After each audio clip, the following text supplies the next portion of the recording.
Alhamdulillahi Rabbil Alamin.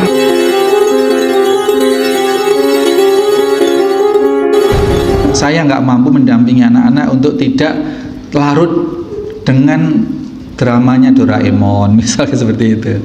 Dan Doraemon itu Masya Allah, itu penyelewengan akidah yang luar biasa. Kalau ingin apa-apa tidak minta kepada Allah, tapi minta kepada kantong ajaib. Itu bahaya buat anak-anak, Pak. Jadi tidak ada konsep, oh kalau butuh apa-apa minta kepada Allah. Enggak. Kalau butuh apa-apa iling Doraemon.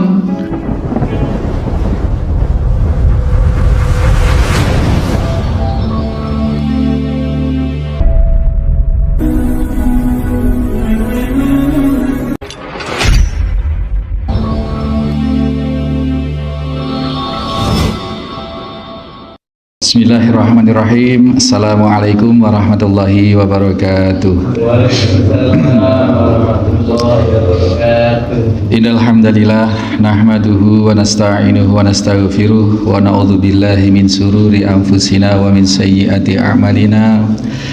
May yahdihillahu fala mudhillalah wa may yudlil fala hadiyalah. Asyhadu an la ilaha illallah wahdahu la syarikalah. Asyhadu anna Muhammadan abduhu wa rasuluhu la nabiyya ba'dah. Allahumma shalli wa sallim wa barik ala Muhammadin wa ala alihi wa sahbihi wa mawalah. Hadirin jamaah Mushola Al-Hikmah rahimani wa rahimakumullah. Seorang yang soleh, seorang yang taat sekalipun itu ya, Bani Israel ini rontok pertahanan imannya karena wanita.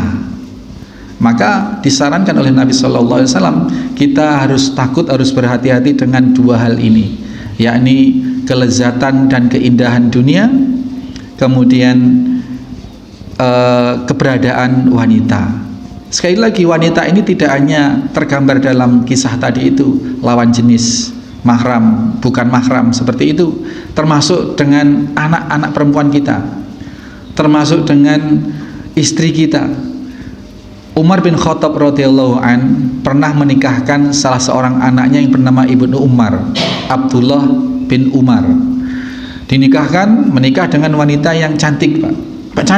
Cantik ukuran orang zaman itu. Kemudian setelah menikah, Ibnu Umar ini beda, Pak. Beda perilakunya, beda.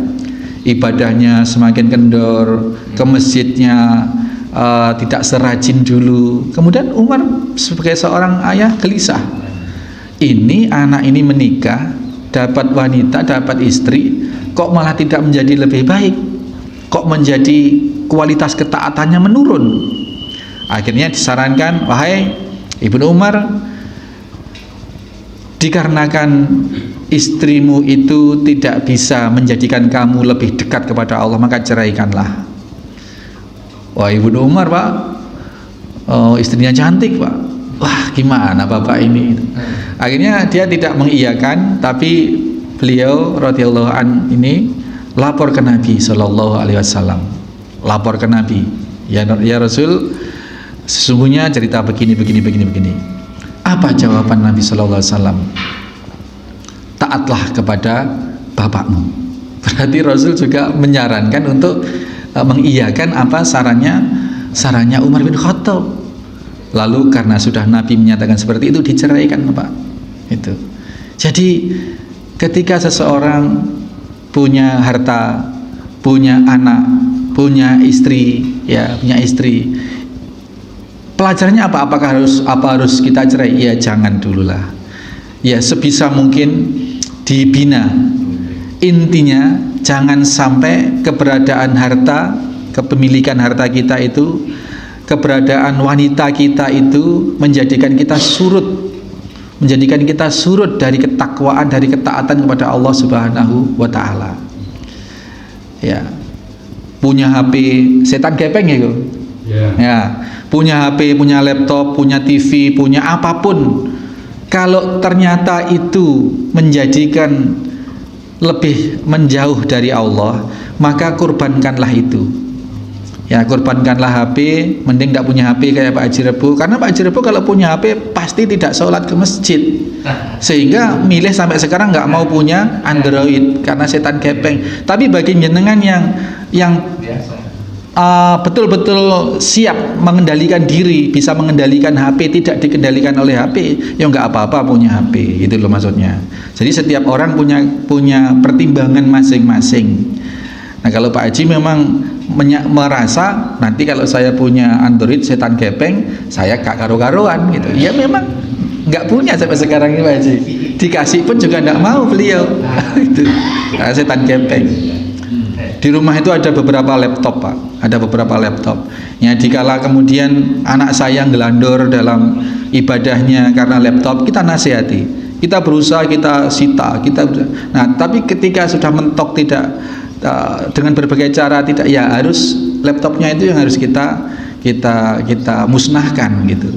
Lebih baik tidak punya laptop. Kalau TV, alhamdulillah di keluarga saya itu sudah bertahun-tahun sudah memang tidak ada TV, karena tidak ada sisi-sisi positifnya sekalipun. TV itu menyita waktu, belum lagi tontonan yang ditonton itu jarang sekali yang memberi kontribusi ketakwaan pada Allah, yang ada gosip dan lain-lain, konsumtif dan lain-lain. Nah, jadi banyak sekali, dan itu tidak harus kok, tidak harus. Nah, ketika seseorang keluarga itu mampu tetap menjaga keluarganya untuk tidak tergerus oleh TV misalkan. Nah, kalau memang mampu, ya jadi alokasi waktu dalam sekian jam dalam sehari itu harus untuk ini, urus untuk ini, tidak tergerus oleh keberadaan TV, ya monggo, tidak masalah itu. Terus mampu hanya menayangkan, hanya mempertontonkan kepada keluarganya tayangan-tayangan yang memang mendekatkan diri kepada Allah, monggo, bagus itu. Nah, kalau saya nggak mampu, makanya saya kalaupun ada pesawat TV itu yang tidak nyambung ke antena Pak. Ya jadi di situ ada murotal, ada bukan TV kabel, ya TV nanti tayangannya kita flash disk atau kita apa itu. Kalaupun kartun untuk anak-anak, kartun yang kartun murotal, kartun apa seperti itu. Kalau sudah TV umum itu, wah nggak mampu. Saya nggak mampu mendampingi anak-anak untuk tidak larut dengan dramanya Doraemon misalnya seperti itu. Dan Doraemon itu masya Allah itu penyelewengan akidah yang luar biasa. Kalau ingin apa-apa tidak minta kepada Allah, tapi minta kepada kantong ajaib. Itu bahaya buat anak-anak Pak. Jadi tidak ada konsep kalau butuh apa-apa minta kepada Allah, enggak. Kalau butuh apa-apa iling Doraemon. Coba saya punya kantong ajaib kayak Doraemon seperti itu. Nah, ini bahaya. Ini hal-hal kecil tapi itu sangat berpengaruh, sangat mendasar. Demikian ya Bapak-Ibu sekalian. Ini hadis singkat dari Rawahul Muslim Sahih. Mudah-mudahan kita bisa ambil pelajaran banyak dari apa yang disabdakan oleh baginda Nabi Sallallahu Alaihi Wasallam ini. Ada 1, 2, oke, Pak Pandi. Assalamualaikum warahmatullahi wabarakatuh. Waalaikumsalam warahmatullahi wabarakatuh. Terima kasih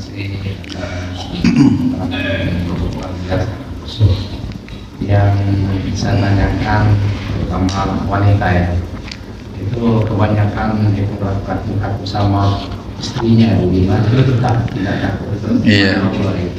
Iya. Artinya kalau saya jangan mana ini itu bagaimana pandangan takut yang memang takut kepada wanita itu memang tuntunan Nabi, tetapi takutnya jangan terus kemudian suami menjadi makmum, takut kepada istri sehingga menjadi makmum dalam kehidupan itu, bermakmum kepada istri itu. Jadi bermakmum kepada istri itu yaitu tadi maknanya adalah seperti yang dikatakan Pak Bandi, pokoknya keputusan apapun harus ikut keputusan istri. Kalau enggak mengikuti keputusan istri, istri marah-marah dan suami takut. Suami mau keluar rumah, mau bermaisah, mau apapun lah keluar rumah, sudah diinterogasi macam-macam seperti itu. Nah, jadi yang takut yang seperti itu yang justru terlarang. Ar-rijalu qawwamuna 'alan nisa. Laki-laki itu adalah pemimpin bagi kaum wanita.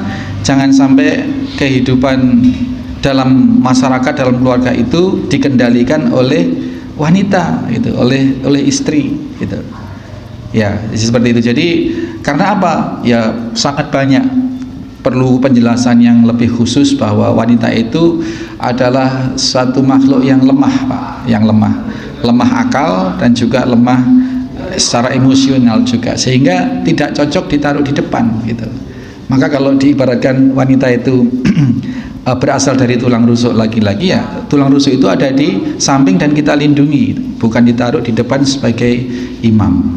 Demikian ya Bapak. Jadi wattaku, takutlah kalian kepada nisa, kepada perempuan tadi, bukan berarti suami-suami harus takut istri seperti yang pemahaman yang seperti itu, tidak. Jadi takut maksudnya adalah khawatir kalau dia keliru di dalam menyikapi keberadaan istri, keberadaan anak perempuan, keberadaan wanita lain yang bukan mahram dan lain sebagainya, agar tidak terjerumus dalam yang diharamkan oleh Allah Subhanahu wa taala. Demikian nggih. Cekam nggih, Gong?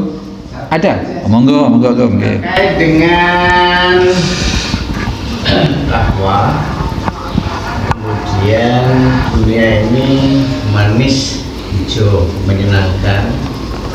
Terus Allah sendiri membuat desain giliran.